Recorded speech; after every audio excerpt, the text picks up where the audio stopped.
Hi, everybody, and welcome to The Beats. On today's episode, I am reminded of what an incredible gift it is to be in this industry and how incredibly blessed I am. I have incredible colleagues, mentors, practitioners, doctors, acupuncturists, naturopaths, all alike, and very supported in my industry, very supported in what we do, and very good friends and an incredible tribe.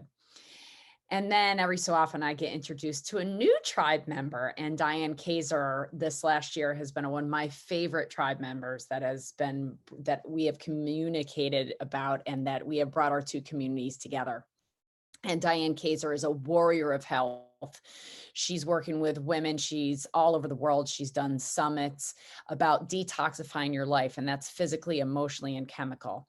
And today, one of the many things we talk about is courage and how her definition of courage, and she gives you a real new platform to understand courage from, and to help you on your path of your toxic, traumatic treadmill and how to get off of it. She talks about all the great access points she has, all the incredible programs she does to detoxify. She's actually just doing a liver gallbladder flush. I know we talk about that a lot. So if you want a community to do that with, Diane Kazer's community is there for you.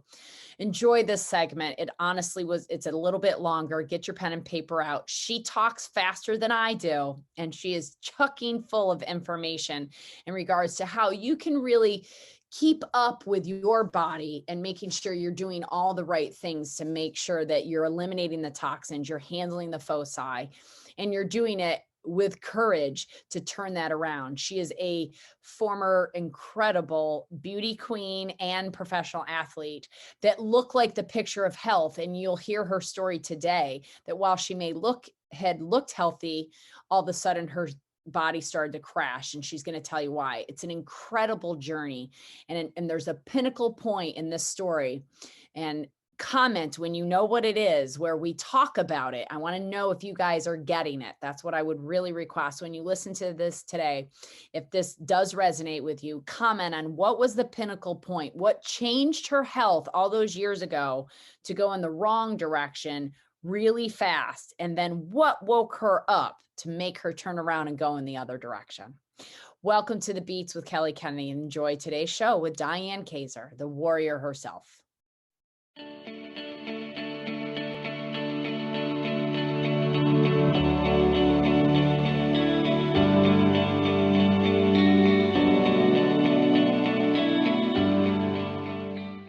The Beats with Kelly Kennedy, with one of my favorite guests and new real colleagues and friends and in the last year, Diane Kazer and I have come to know each other, and we are truly kismet energies that are ready to help you all because we've been on our own journey, and Diane is beautiful inside and out.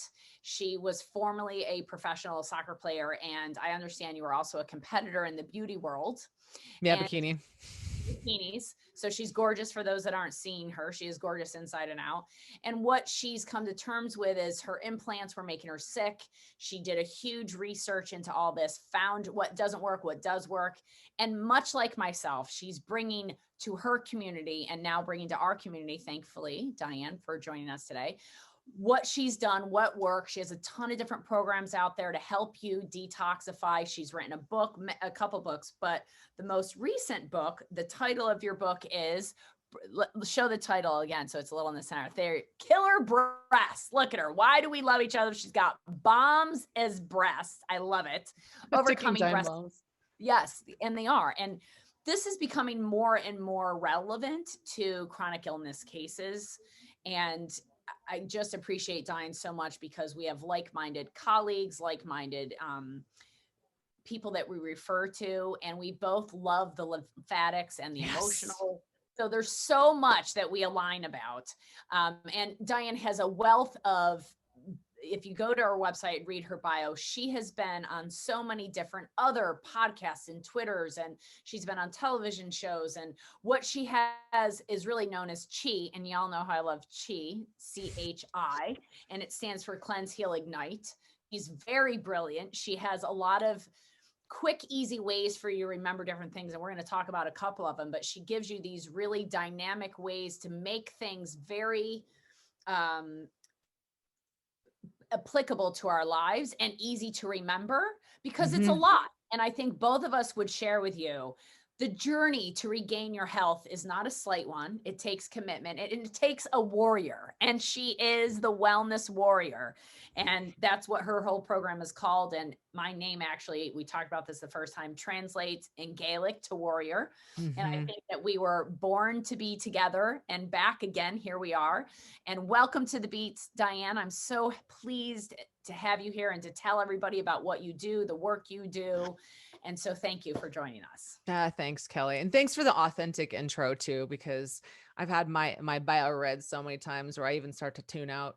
So to hear how you experience yourself through me by how we relate and connect is so beautiful. And it just shows what you prioritize, which is we can talk all day long about science and the studies show and research says and blah, blah, blah. But like so many of these things, as we know, and we've talked about so many times, are third party, they're one-sided, they're specifically designed to skew people like cattle in a certain direction. Look over here, go over here. And then the truth is somewhere way over here for us to uncover and discover so that we can recover our health and get away from illness and into wellness. And if it doesn't apply to you, if you can't make it personal to you, it's just not going to get done. And what we have, I think today is so many super smart people, but yet they're so dumb when it comes to emotional intelligence or courage. And I don't mean dumb to be offensive, but I mean it because we have all been dumbed down with the world that we're in. And so, the biggest thing that we can all do to step up is to use our heart and step into courage and reclaim the work that we came here to do, our real purpose. And that's what she is all about. That's awesome. And you have quite the community of women and men. I presume there's some men in your community as well, but I'm presuming it's mostly women who've Yep. had either injuries from getting breast implants or Yep. have gotten sick from having implants and then have to get the explants and then Yep. have to deal with all of that. We've talked about scars and so forth, but tell your story a little bit, if you would, Diane, like what brought you here? You were a professional athlete. You were obviously modeling, making money with your body. And from all seemingly, I'm sure from a distance, everybody went, well, there's the picture of health right there. Diane Kazer, Yes. picture of health. You How did, just yeah. go ahead. Go So ahead. how did it change? What happened? Yeah, you just totally nailed it right there. And for so many people, they look at me and they'll say, "Well, you're the picture of health. How could you ever even thought about committing suicide one day? Like you're pretty, or you must have just been born that way, or like it's easy for you to say." And like all of these bully things and stories that for so many years I took them on and I thought, well, this must mean something about me, that they're saying, well, you're the picture of health. But on the inside, I felt like such a fraud. I felt like such a hypocrite because I'm standing on stage at these bikini competitions with like nothing on, 4-inch clear heels and blinged out and fake tanned. And it reeks of, hormones and protein bars and spray tan and sweat. And it does not smell like health. But if you look at, Instagram, this has become the template of health, is to do the things that I did when I was a bikini competitor. And what I mean by the things that I did is I did steroids. I did the fat burners, and I'm not talking about just the ones that you can get over the counter or like the mini things that I did when I was in college. I'm 42 now. When I was 18, 19, I learned in college, and mini thins are what kept you awake. Now I know they're amphetamines. Oops. The things that we did to keep ourselves awake just so we can get a good grade and pass. Granted, I got, great grades in college, but I wouldn't say it was attributed to the things that I used to keep me awake. Um, and I mean, I guess it would say mentally awake, but not spiritually awake. That's a whole different story. Or emotionally awake, because we'll talk about that today too. So yeah, I did things to get up on stage to win. That many would say, well, that's cheating, but they don't drug test you. They don't drug test you to make sure that you're not doing clenbuterol, which I did. They don't drug test you to see what things that you're doing to cheat, which I did. And this is now what has set the stage for what a woman should look like. And now women are shooting all over themselves to look like this. And it's not even 36, 24, 36, as Sir Mix-a-Lot said one day in that rap song. I like big butts, but I cannot lie. Now it's even thinner than that, and women are removing ribs. So what I did, of course, to look proportionate, because I lost so much of my boobs, so many of my boobs were gone when I was 10% body fat up on stage. I was 135 pounds. I was 5'7", and I was, I would say like a negative cup. I just had nipples at that point, and I kind of laughed about it. But then I got bullied by photographers, and they said I would never make it. And in the bodybuilding industry, I would never get my pro card. I would never make it on the cover of Oxygen magazine. I would just never make it on stage and amount to anything unless I got double D's. And that's what I read about in this book. That was the beginning of the weed that got planted in my mind. And at first I was like, hey, screw you. Like I'm beautiful as I am. But then the other side of me won, that was like, you know what? Do what it takes to win. And the irony behind all of this, Kelly, is that I qualified for nationals when I was doing my bikini competing. I qualified before I got breast implants. I won my very second show. I won top for the whole show, and I didn't have breast implants. I wasn't cheating at that point. I was, doing the things that I enjoyed doing, which was weight training, cardio bursting, hot yoga. I was teaching hot yoga back then too. And I just started doing the supplements and the bodybuilding diet. So I wasn't super far into it just yet, but I felt really good then. I was more so powerlifting, I guess you would say. And I felt really good. I looked really good. The moment I got my breast implants, the moment I did clenbuterol, the moment I started doing the fat drugs, the fat burning drugs, and the T3 medications, was the moment that I actually took almost dead last in state. And that to me speaks to my soul was not aligned with what I really came here to do. And that's when my dark depression began, because I was very sick the moment I installed these breast implants.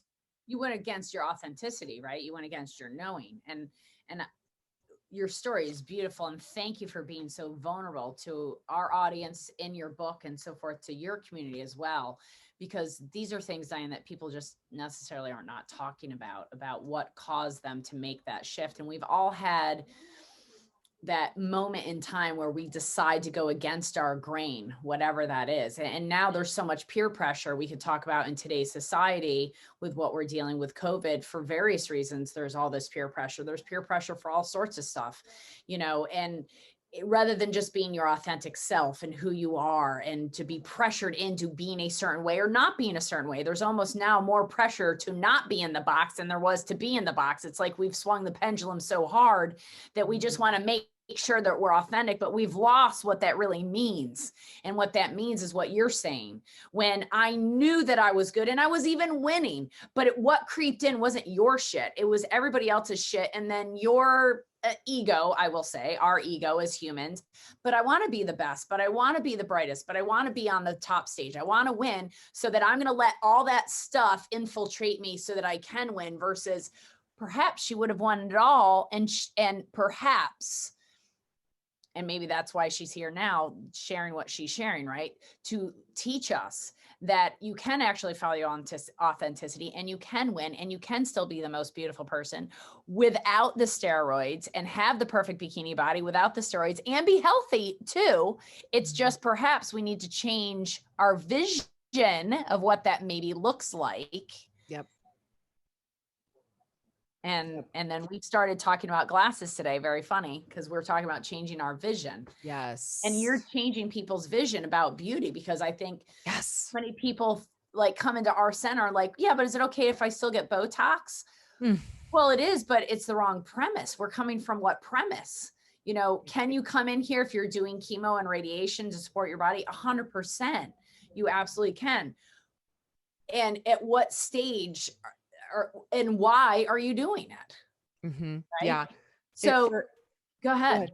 I was going to say on to expand on that thought. So I've had women come in, and I work with them on the other side of explant. So, first they hear about me or my book, or they hear me on a podcast like this, or they've seen me on, I a whole docuseries called Dying to be Beautiful on Iconic, which is ICKONIC, iconic.com. And you could watch it for free for 7 days. We're on episode, I think 5 at the time, that we're sharing this podcast today. It'll probably be to episode 10 by the end of April of 2021. So I go into segments, like 10 different segments of how we got to where we are. Where when I did my non-toxic beauty summit, which was attended by over 33,000 people, I discovered something that really shocked me and it hurt my heart.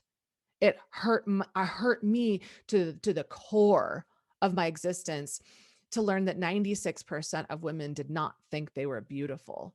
Wow. 96%? 96% And, of women. and I say all the time, people don't love themselves enough, but I did not realize that's a devastating statistic. I know. And to me, it really hit. What? Even if only half of that was true, still I know. 50%. I know, right? And I thought, well, wait a second, 96, that's virtually every woman. And you know, where's the proof for that, right? So Kelly, let's just do a real quick role play. Kelly, you look so beautiful today. Look at your hair. You look so vibrant. You're glowing. Ah. So it's taken me, I can honestly say 45 years. I'm 47. So only in the last 2 years can I take a compliment and not feel completely embarrassed and shameful and not feel like I have to give it back to you the instant you give it to me. This is a practice skill. I'm sweating in my palms. Yeah. And that's a response that uncomfortable. It feels uncomfortable to have you shine your light on me for just moments. And I can say I'm more comfortable with it now, but yeah, I didn't know where she was going with that, but I felt the second she started doing it. Yeah. And it's the proof right there of how our central nervous system reacts to something so innocent, but yet what our ego creates as seductive. You know, it becomes this obligatory conditional response where, like Kelly said, first, if we're going to receive a compliment, we have to believe it. Second, if we're going to receive a compliment, we have to pay it back to them. Third, if we were going to receive a compliment, we actually have to be that compliment.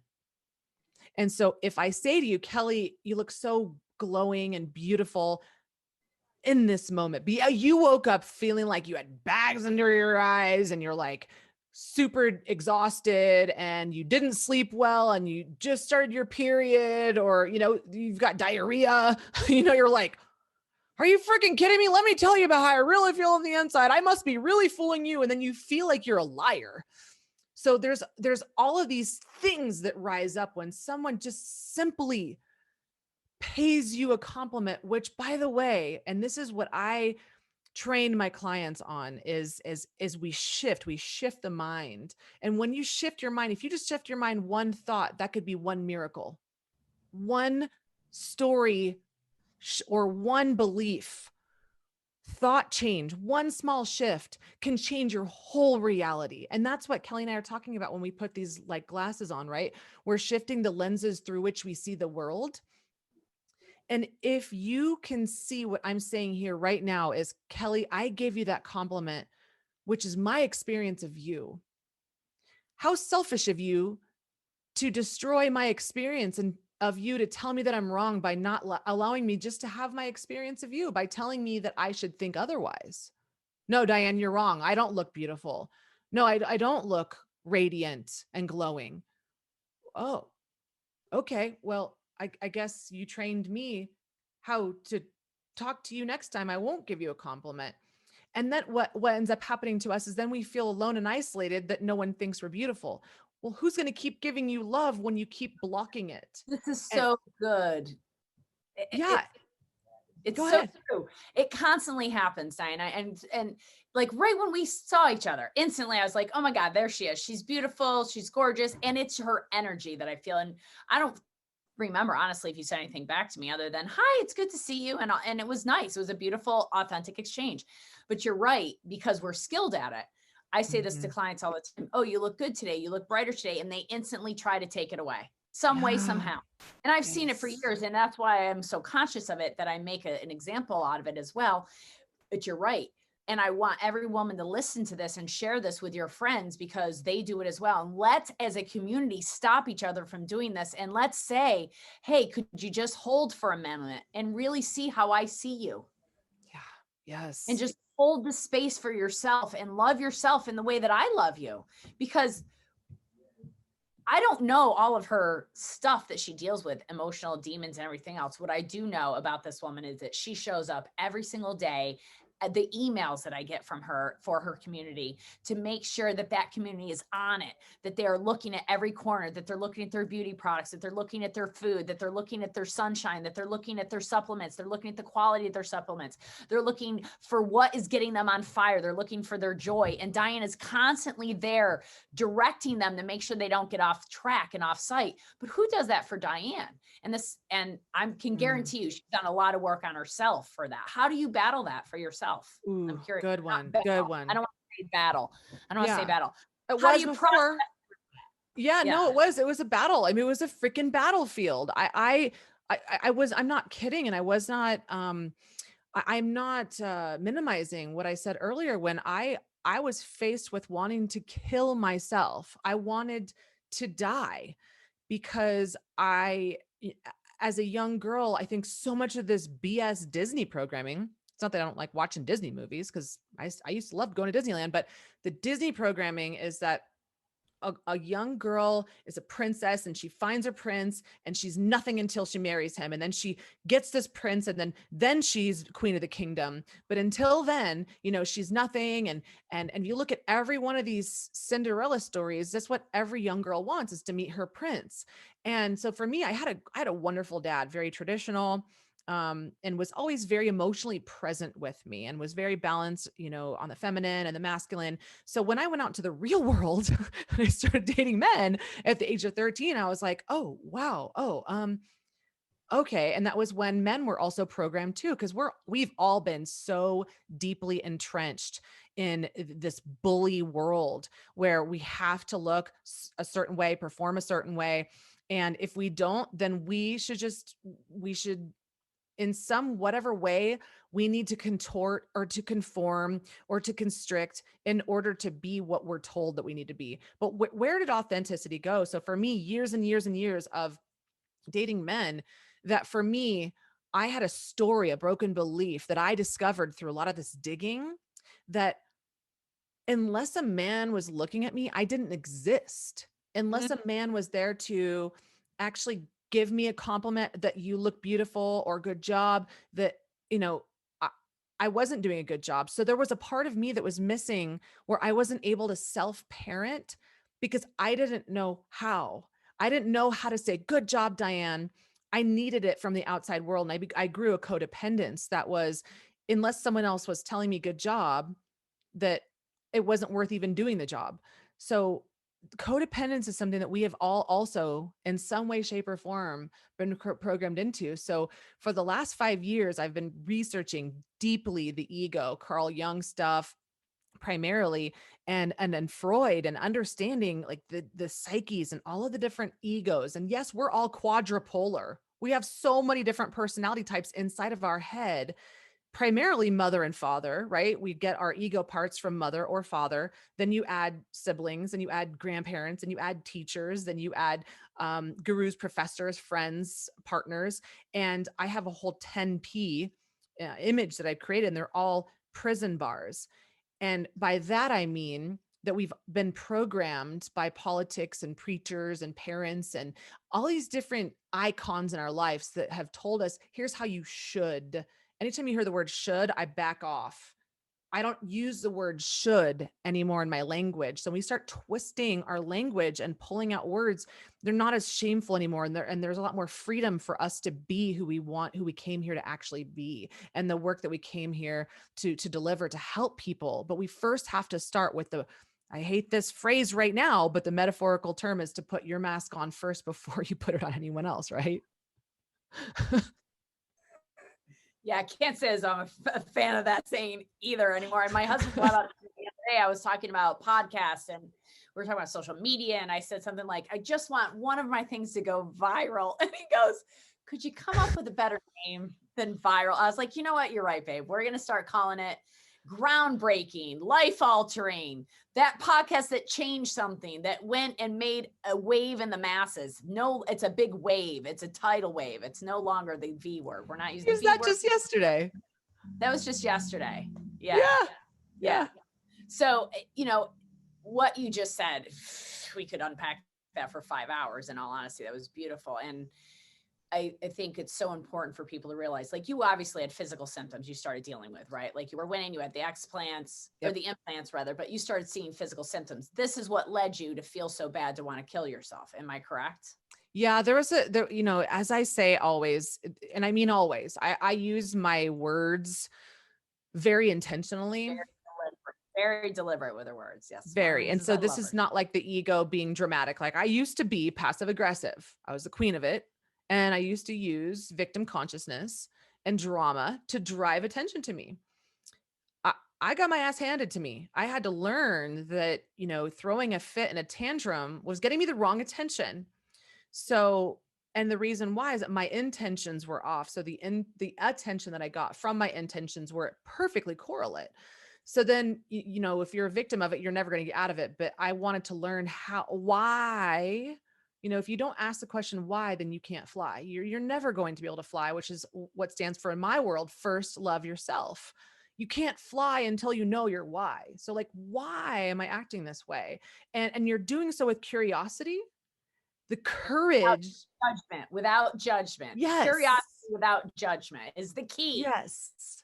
It is the key. And it is what I call the self-love key that unlocks the door to the answers to what you've been looking for your entire life.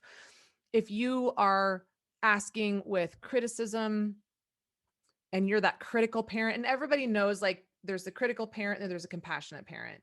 And the compassionate parent is like, great, let's celebrate that you fell on your face or that you had a symptom or that you got sick. Let's celebrate that because guess what? When you get sick and you have symptoms, your body is talking to you, maybe whispering, then it turns into a stronger sentence, then it turns into a scream. And what I'll say, sometimes a cough, sometimes a vomit, but what I'll say is that Western medicine is what I learned was the critical parent. Through Western medicine, I go in and I'd say, I've got these symptoms starting as early as 16 when I had terrible periods. And, what I went through, and it was birth control for years. And, you probably have interviewed people on how birth control destroys the flow of your life and actually makes your body think that it's pregnant. And so therefore your hormones are all over the place. But for some women, this is what they've been taught is the only thing that they could do to get out of their personal hell.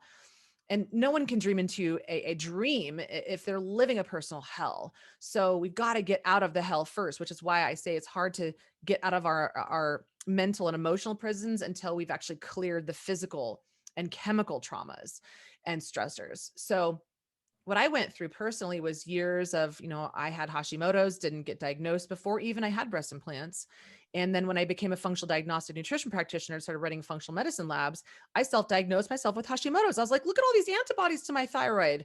And then learned that TSH, T3, T4, those go out of range only usually after someone has antibodies. And where do the antibodies come from? They come from the stressors. They come from the toxins, the infections, the trauma, and the stress. That stands for TITS in my world, which is, I can't use that word out there, but toxins, infections, trauma, and stressors, whatever stressors look like.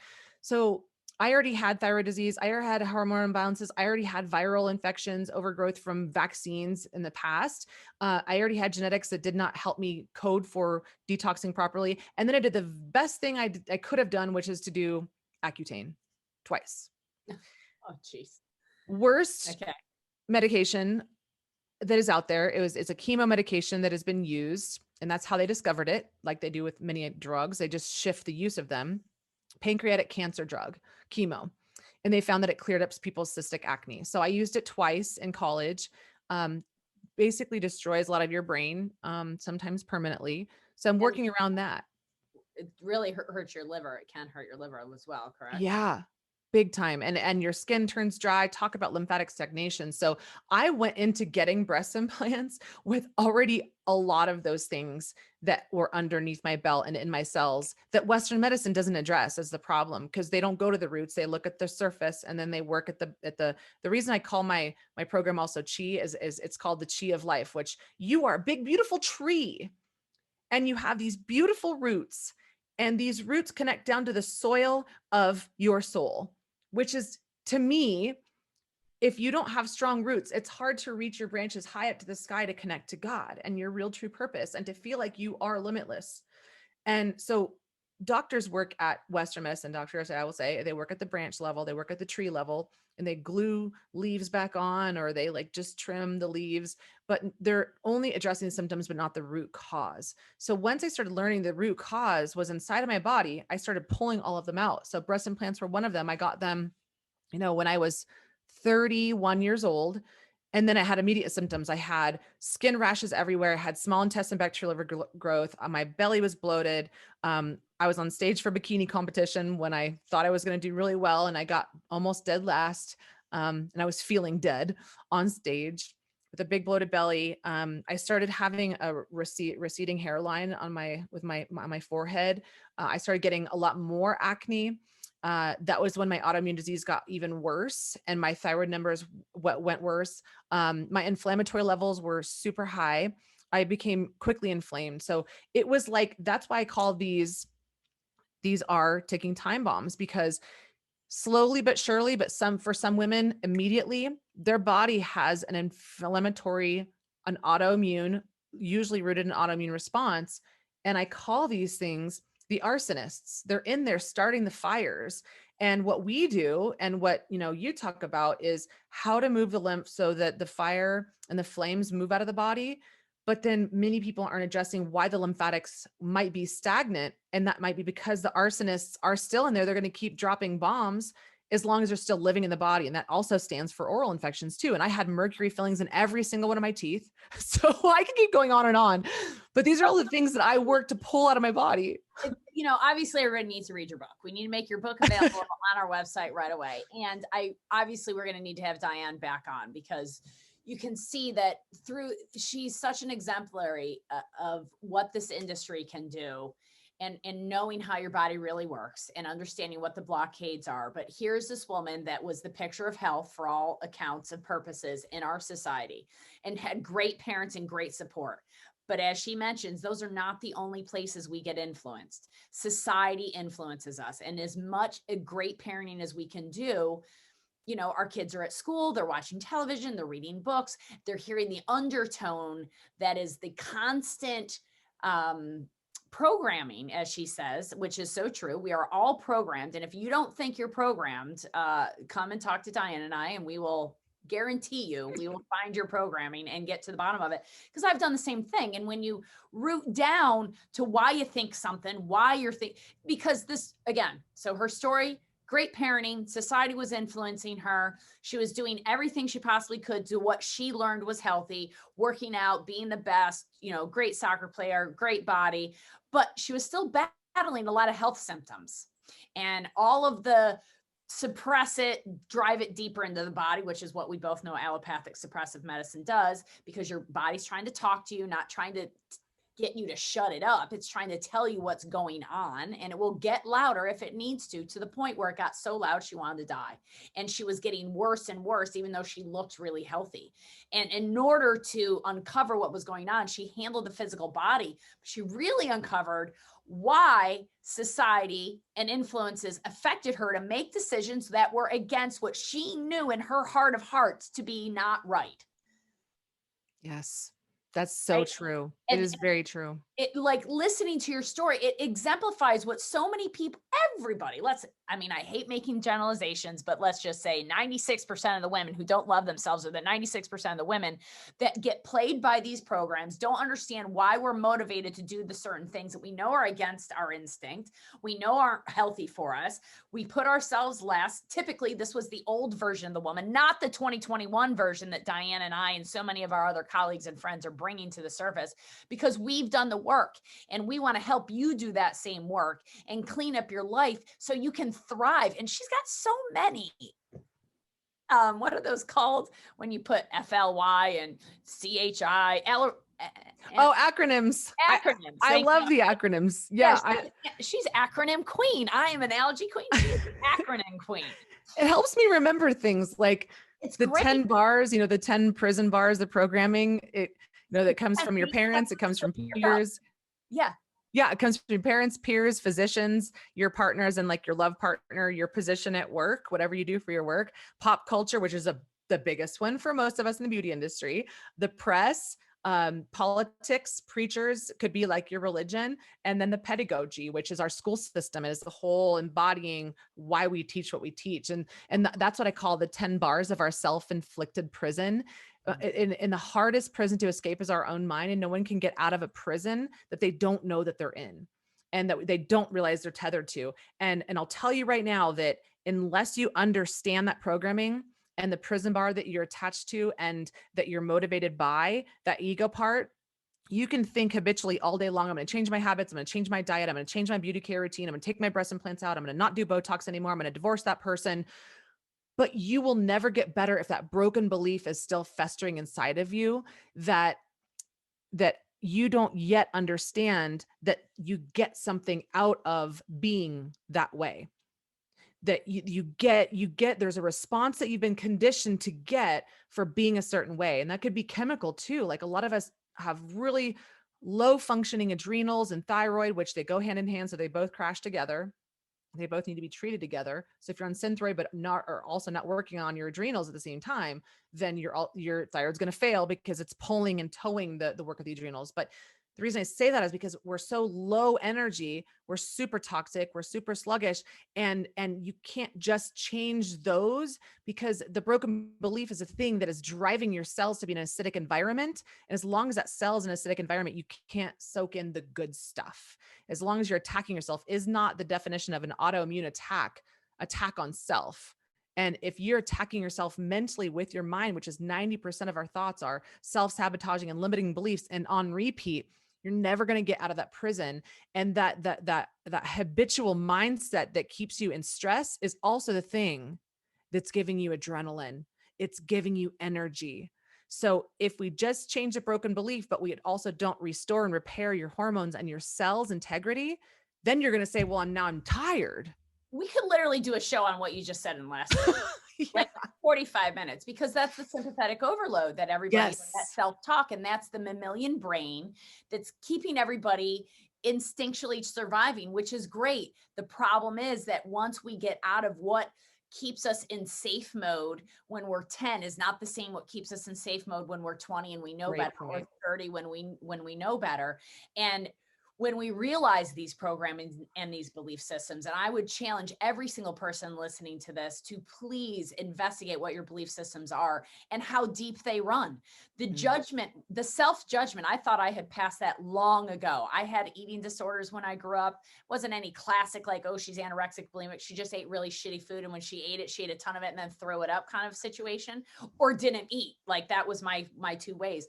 And it was a disorder of eating. You can call it whatever it was. Then I got so healthy, I got into orthorexia, right? Where I'm only going to eat exactly what I should. And whatever. Well, that's another level of inflexibility and another level of illness. And I love like Benazati and Mindy Pelz and all these wonderful practitioners that are teaching flexibility with ketosis, for instance, and getting the body to be in a biological state that allows your body to heal, but not forcing your body like it needs to be in deprivation mode all the time and needs to be fasting, because that is so unhealthy. You need to allow the body to nourish itself. And again, my point is that, oh my God, there's so much here, Diane, literally, like, yeah, for people, to unpack the depth. So during COVID, I really thought I had stopped judging others. I thought I'd stopped judging myself. And those that have worked with me for 17 years, there's lots of people laughing right now. Oh, really? You didn't judge me, Kelly? Really? Because when I walked in with my Coca-Cola, you sure had a thing to say about it. When I walked in with my Waba bag, you sure had a thing to say about it. I've really gotten to the point where I judge much less because I don't judge myself as well. Nailed it. That's it. But I realized the depth of it during COVID, during my podcast, as I'm putting my podcast out there, as I'm doing things, and how much I'm judging myself, how much I want to do it better, and la, la, la. And I realized the depth that my language was not only judging myself, was judging my son, was judging my patients, was judging my employees. And I literally was like, oh my God, I don't want to judge another person. And I made that my mantra for 7 months, like no more judging self, no more judging others. That's why I am adamant when you said that earlier, like without judgment, just look at your belief system, don't judge them, because you can't work on them from a judgment place, because they're not. You just authentically look at it and go, wow, okay, that's it. And now I need to move through it. Or and a savior place. I think that so, that what you're saying right there is judging. There's a part, it's like a light side and shadow side, and nothing is inherently bad. That is only a judgment of the ego. Yes. Right. Yes. And so there's a light side and shadow side. So I do believe, Kelly, that there was a part of you, perhaps the perfectionist, but also um, the savior in you that wanted to help people. You truly have a desire to help people. And yet, where does that come from? So like, what needs do you get met by being that? Right. Absolutely. And so what purpose do you need to fulfill for that to happen? So we all need to judge. It's healthy. So when people say, oh, not to judge, or not that I'm judging, or like, I'm not judgmental, I'm like, BS. We have to be to survive. We have to judge. Is this a person that I want in my life or not? We have to judge everything. The shadow side of judgment is that usually it comes from a savior complex. It comes from needing to matter by helping people rather than helping people to help themselves. So it's not that we ever are not judgmental.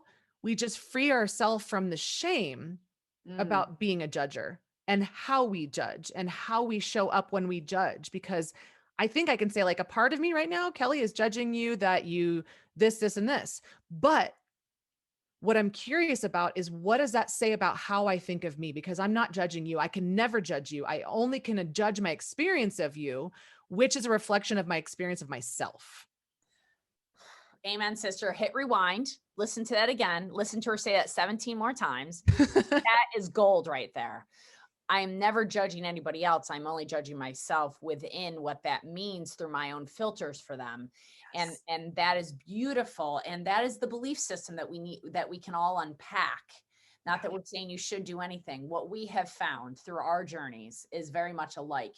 We cleaned up the physical body. We made sure that we were not having our toxins come in. Yet what we continue to do to thrive, to look younger, feel younger, and more flexible every single year. Do you not feel that?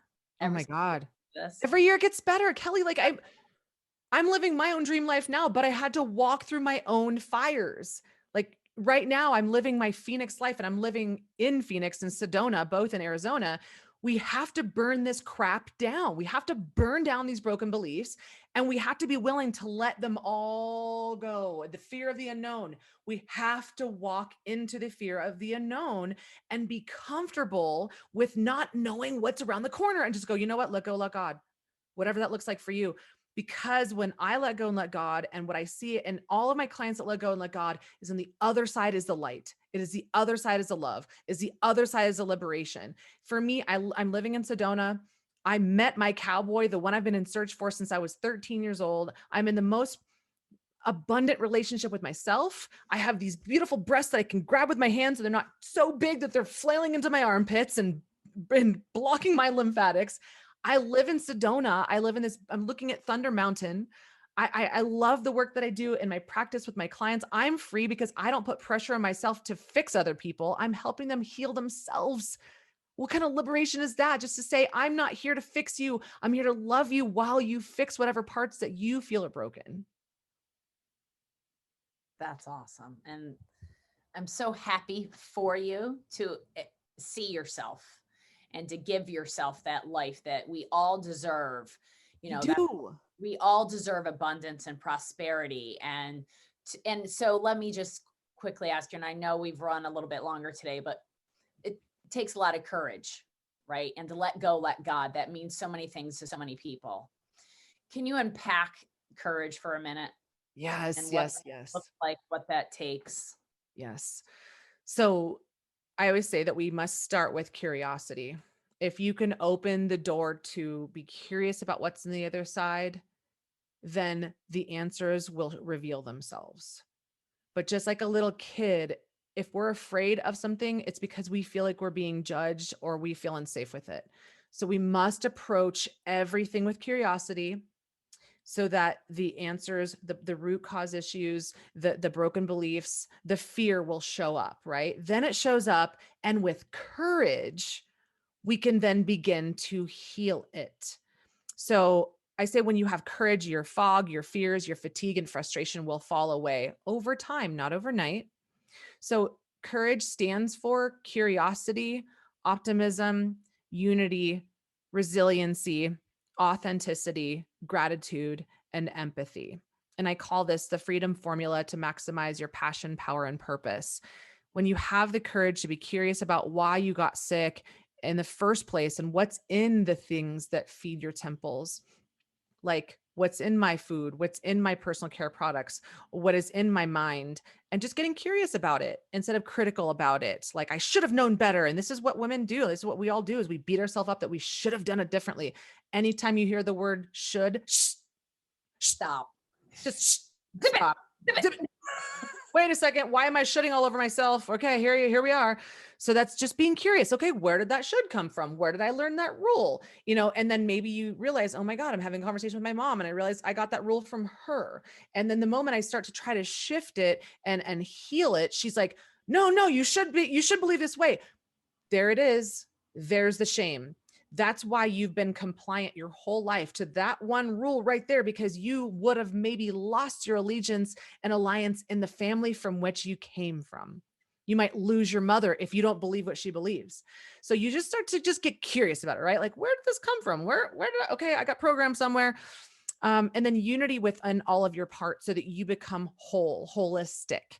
The greatest healing work that you'll ever do for the world starts within you. So many people come to me, they're like, I want to heal the world. I want to help people. I'm like, no. You do not start healing anybody until you commit yourself to a life's path of healing yourself within. And it doesn't stop. It never stops.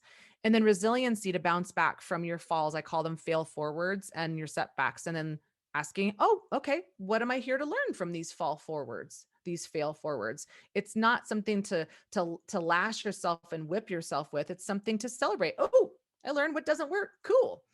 And then authenticity is something we started this whole show with, like just being you, feeling safe in your bodies and in this world to show up as you are unapologetically, wrinkles and all.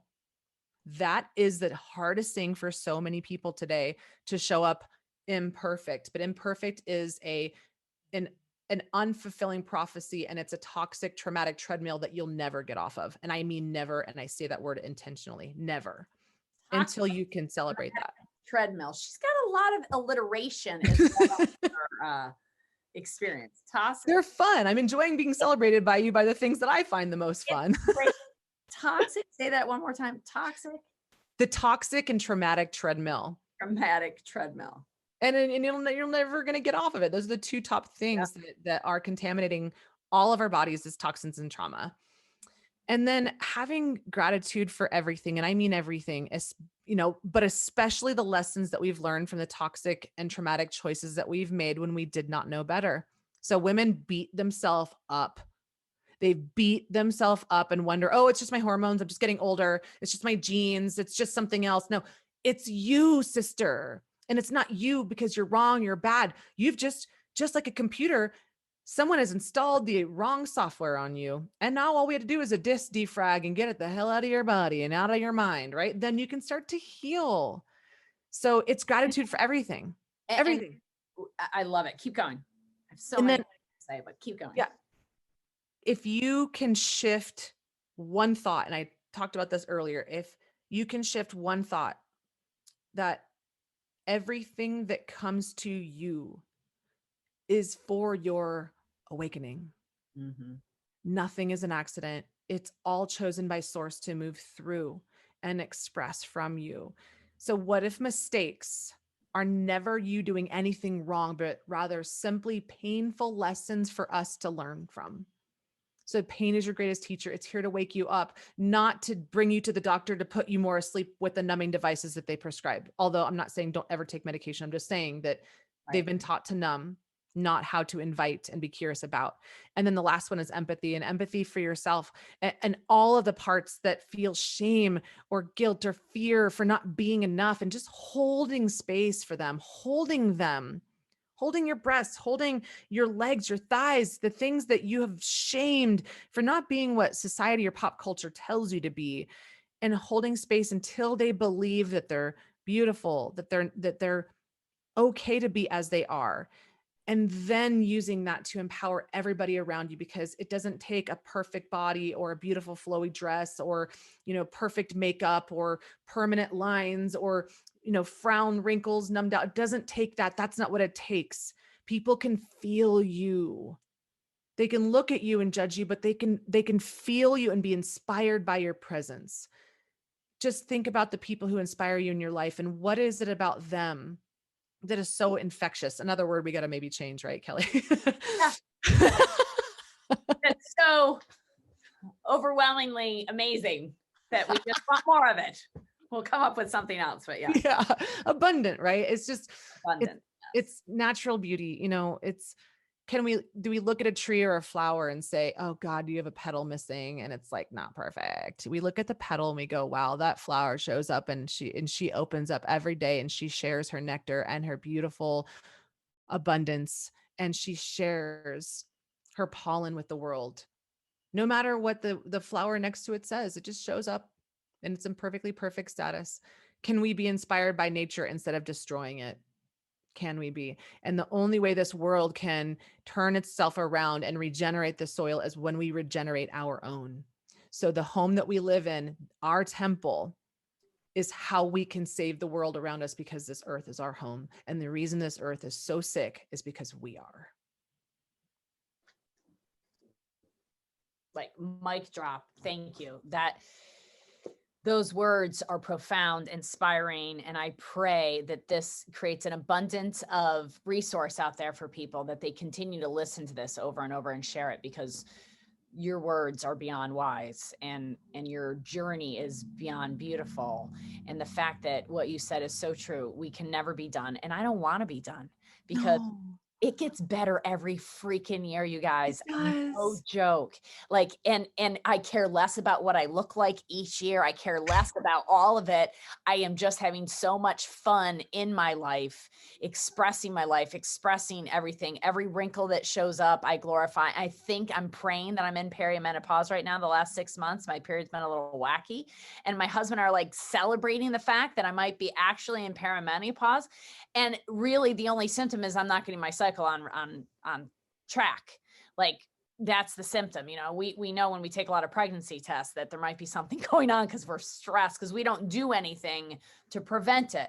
But this should be glorified in our lives, not like, oh, now she's in menopause, she's not going to have as much estrogen and da, da, da, da, da. It's like, I get to finally like really thrive and really enjoy that version of me, that part of me. And wherever we're at, we need to celebrate that, because that is who we are. And it doesn't matter if we have, it's interesting from a physical beauty perspective, because you are a very beautiful woman, right? And I'm sure that at times, on a physical beauty from looking at magazines and, all of that. Yet, Diane, I got to say that from the very first conversation we had, it was not on Zoom. It was over the phone. And I Mhm. felt your beauty over the phone. I felt your authenticity over the phone. And I feel it from you when I talk to you. I feel that light energy. And I can almost guarantee you that if we see pictures of you when you're 22 and pictures of you now at 42, that you are much more beautiful on the outside than you were then, because your beauty comes from the inside out. And what you said is so true. And what COVID has taught us is that when we can focus in on ourselves and we go inside, physically we all went inside, but imagine if we had all gone in emotionally inside as well. But when we physically went inside, the whole world healed. Literally within days, we saw life forms regenerate. We saw oceans healing, and all of these things. We now make mistakes. It's all a beautiful oops. My son he has this amazing book called The Beautiful Oops. And it's how we can take anything from a stain of a cup of coffee and make it a beautiful piece of artwork, or it's a crumbled up piece of paper that we make an elephant, we make a toy out of it, whatever it is. The beautiful oops is what life is. And there are no mistakes, there are no missteps, and to enjoy each and every one of them. And therefore we can heal ourselves. And from that point only can you help others find the way and the path, because no two paths are exactly alike. Diane and I did not follow the same path, but we got to the same place, which is our home. And Mhm. our home is in the center of our bodies. It's our heart, it's our spirit, it's our love for life, for each other, for the empathy, and for everything that is not the ego, which is our heart and our center. Because that ego is just keeping us in survival mode. And it's a beautiful brain to have, right? It's great to have our mind. And it will be really nice when we can tell our brains what to think rather than just listening. But we got to start with listening. Yes. We got to start slowing down. The last thing I'll say is that, we can do these detoxes and you can do, Kelly's lymphatic suggestions. But as long as we have these beliefs that we don't deserve to feel better, or that what I tried before didn't work, so why would this? I've seen so many doctors, I've done all these labs, like, we start to get My complacent. body's broken. Yeah. All the things, right? Like, oh, it's my genes, my body's broken. And we've also not just made these things up, we've heard these from doctors. Like, I heard some nasty things said to a lot of clients I'm working with right now. Like, well, you're not going to be walking in 10 years. Like, excuse me. It's none of your business to tell me what my future looks like. Thanks for the hope. And I agree that sometimes doctors, maybe they need to use some of these like reality checks. Like if we don't address this right now, then you're not going to, okay, well then, I'm going to take this healing seriously. And then someone would say, thank God that doctor told me that I need to pull my head out of my whatever. But really we talk so much about finding your center, find your center, find your center. But as long as you're blocking yourself from your heart, you can't find home because there is no compass there. So the center is your heart. Many of us have also been taught that it's seductive to feel love because it means that we're open and vulnerable and subject to hurt. And that last thing I'll say here is that how do we define love? And I used to have a story that love meant pain because in my childhood, I did have a not so good relationship with my mom, and it meant fighting, and it meant shame, and it meant guilt, and it meant me running away. So I learned to run away from half of me, which is what I learned from my mother. So I had to reparent myself as a more compassionate, loving mother. Am I perfect now? No, I still get in fights with my partner. I still get in fights with myself. I still have cyst bursts on my ovary. So, but it's just your body talking. So you listen to it. And like Kelly said, it's never ending, but I would never want it to end either. So just for some hope that once you open this door and once you become your own Alice in Wonderland and follow the rabbits and go down the different holes, that's the only place that you can build confidence. That is the only place, is by taking the unknown journey and realizing that you and only you can save yourself and can heal yourself. And when you do it over and over, it's like building a muscle. And when you build a muscle, then you go, okay, and you're not afraid of that next hole, that next roadblock, that next thing that gets thrown in your face that's like, oh God, okay, and that's a new surprise. You're no longer the victim of things being thrown on the path that you're traveling. You go, okay, I can go around this one, or I can hurdle it. And you just develop confidence and you become more resourceful because you're committed to your awakening and your healing.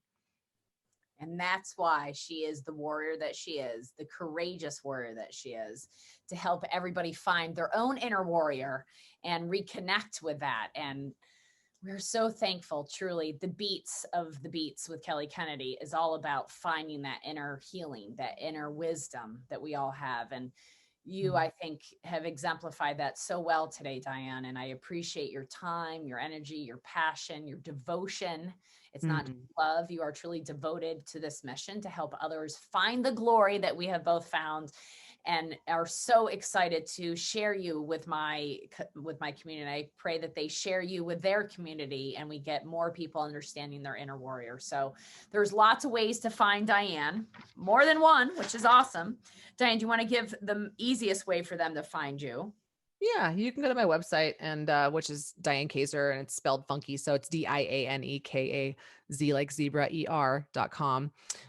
Kelly will have some links that she'll put in the show notes for you guys that are special invites as things that I have going on, and different bonuses. I also have how toxic are you? So you can just get an idea of how your symptoms might correlate to toxins. And I'll tell you right now, 100% of the time, it's toxins.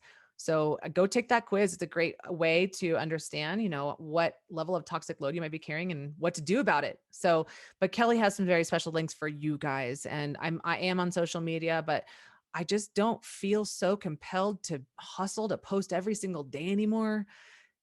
I just do it when it feels right. So I'm not out there all the time and But you have a podcast as well, right? yeah, Cleanse Healing Night podcast. Yeah, I've got 2 podcasts actually right now, but when you go to my website, you can find, And she's access on to all. summits. She's got a summit right now. There's Diane's out there. She's educating. She's doing the work to help you find the process for you to undo yours so that you can actually enjoy and thrive through life like we do. And that's all we want for you all, to be your own warrior and to help you learn how the body really works. And thank you so much for your time. Thank you for joining us. We'll definitely have you back on. There's so much information out there about explants. If you know somebody that has implants or is getting the explant, you got to find Diane's work. Help them be supported in this community and realize that their journey has just begun, and through it is going to be an amazing journey and developing just like Diane did and continuing to grow. So thank you all for being here on the beats with us. And from our heart to yours, we truly do love you and send you our frequency and our energy all day long.